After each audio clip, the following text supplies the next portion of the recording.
When you hold on, life is wearing thin. When you're down and out and stumbling, Let's talk.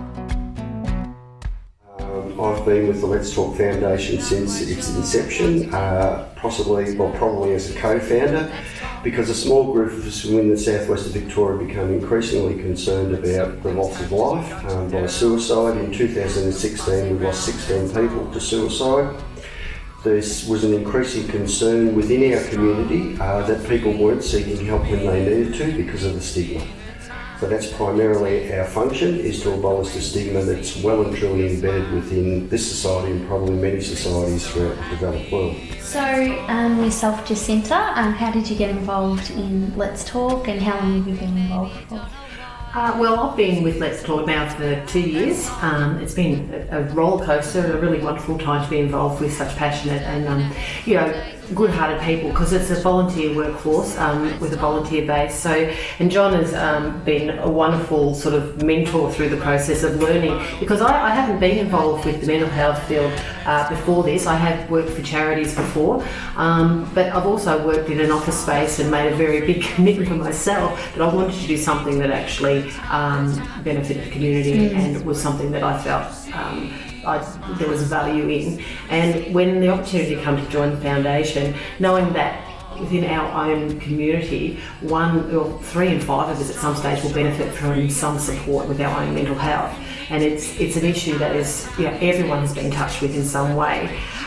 Working for a foundation such as this as the coordinator is something that really is close to home, because I, same as John, same as everyone, we've all been touched in some way, whether it's a friend, a family member, or yourself that's had challenges along the way and may have challenges down the track. So, yes, I've been here for 2 years, and I'm really excited about some of the work we're going to be doing over the coming months, especially during COVID-19, when we've had to find our feet again, because some of the work we've done in the past, which was very face-to-face, we're really not able to do at the moment. So we're looking for new ways, new technologies to keep in touch with the community and let them know they're not alone. The primary function of the Let's Talk Foundation is not the right clinical intervention. It's about changing the culture that's embedded, as I said earlier, within our society. It's to abolish the stigma, so that people, when they are struggling at different periods in their life, and there's plenty of struggles now in today's society, that they actually acknowledge it and they at least talk to somebody about it. Now, whether that's your GP, the next door neighbour, the postman, another person within your family, it's irrelevant.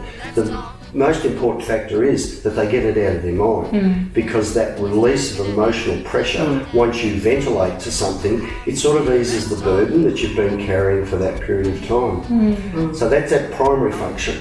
The second one, and obviously to seek help, and the third part is about, we've all got a responsibility to each other, so that if you do notice somebody struggling, you don't need to accept or have the view that you know all the answers, because none of us know all the answers. The most important thing is that you actually approach that person, validate what you're observing by saying, look, I'm a bit worried about you, I've noticed this and this and this and this. I just want you to know I'm here to talk. Now, they may refuse that the initial time, but don't give up for a second. Keep going back on that, because eventually you might find that person is then willing to open up. But it's all about how you present yourself as to whether you're going to get a positive response or a complete shutdown. It's about normalising what is normal. We're all here together. We're all here to support each other. Every second person, has some sort of an issue they need to work with to live their best life. And at the moment, with the restrictions on us, we are reaching out in different ways. Some of the things we are doing is developing video and podcasts that will tell stories and their local stories, that let everyone out there know that they're not alone, because this person, that person, who they will recognise also has their own struggles, but doing something positive, and they're stepping forward and talking about their struggles. They have strategies in place that they use, and there's strategies that they can share. And hopefully, if someone's listening to those stories, they'll be able to pick it up and run with it themselves, and it might be a benefit. So our aim, therefore, is to create a more competent a community that's more confidently able to step out and to do constructive and positive things that will help them with their own challenges and their family, friends, colleagues, whomever that might be. So what are some things you guys have been doing during this time, I guess, being cooped up at home? And I know, Jacinta, you're a mum as well, so you've got kids homeschooling from here and your husband as well. So from your perspective, how have things been going with that? And do you have any tips or anything on how to manage it all? Well, the first thing, I'm never going to put myself out there as being an expert. It's a roller coaster, and we're learning as we go. But as John said, I have really, and I will absolutely say I'm very fortunate to be able to say this, but there are some real positives. I've just seen some really lovely interactions between my kids, some wonderful slow down time, and I don't know whether I will be quite able to go back to this pace of life once we move through the COVID-19 period. But yes, I've got 4 kids working from home, 2 primary, 2 secondary. My husband's working full-time from the front room, and I'm working down here in the back room while, with the younger children. A few things I am absolutely rigid about for me are exercise. It's just really important to get out of the house, get out and get some fresh air, get down to the ocean. We are so lucky to have that on our doorstep, and it makes such a difference to my day. And I'm almost selfish with that. It's something that I need and my kids need, and I need it for my kids. Consistency. The kids need to know the parameters, and they work a lot better within those parameters. Obviously, managing screen time when they're learning on screens is it's an ongoing battle.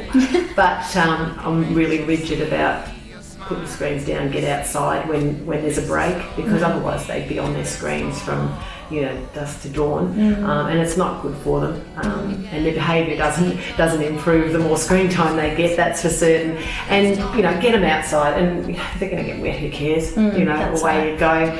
And it's just making sure that we have some sort of celebrations within our life, because it's a bit of like Groundhog Day. We get up, no one, go to school with your tracksuit pants on, or your pyjama pants if you like, and if you're lucky to brush your hair. So those celebrations, when I say celebrations, they're little, instead of what we might do, we might go out to do our sport or whatever, we have some things that we do at the end of the day as a family that we look forward to. And they, for example, and this is rudimentary, but we're having a push-up challenge in our house at the moment. That's great. Yeah, it gets ugly, but they look forward to it, and everyone it's part of that exercise and coming together and doing something different. So there's lots of ways we do it. But what about you, John, during this time? I've gone the opposite way. Two different. Well, I'm an empty nest, you see, so I'm at the other end of the spectrum. There's just my wife and myself at home, and my youngest is 31, and I'm very grateful that they're all gainfully employed in relationships, so I'm very thankful for that. You touched on something really important. We don't actually stop enough and take stock of actually the beauty that's around us. And before COVID came in, I think we were just all running. We were just running. We never actually stopped and actually looked at actually what is around us, and how fortunate we are to be in this country right here, right now, compared to the Northern Hemisphere and other.